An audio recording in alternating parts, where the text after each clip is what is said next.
you right here in front, ma'am?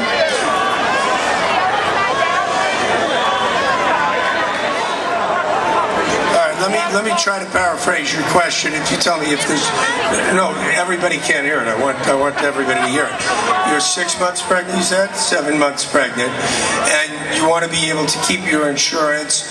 And on page 16 of the bill, you found.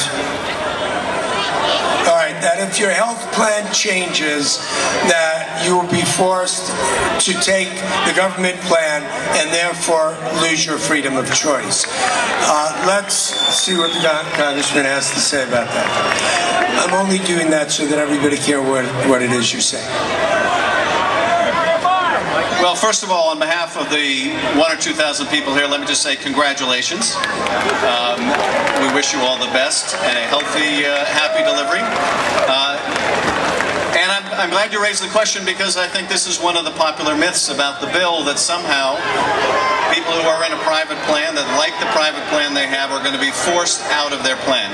And it's simply not the case. And with all due respect, it's simply not the case. And I realize that this misnomer has gained some currency on the end. If you read the bill, and I have, there is nothing that forces you out of your plan.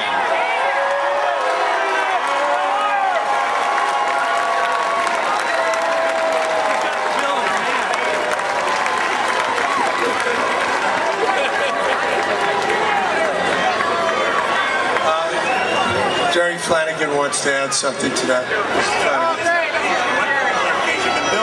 The bill does require all Americans to have coverage, but it doesn't require you to change. So if you like what you got, you can keep it. If you don't have it, then you can get it now, but there's no requirement for changing your plan.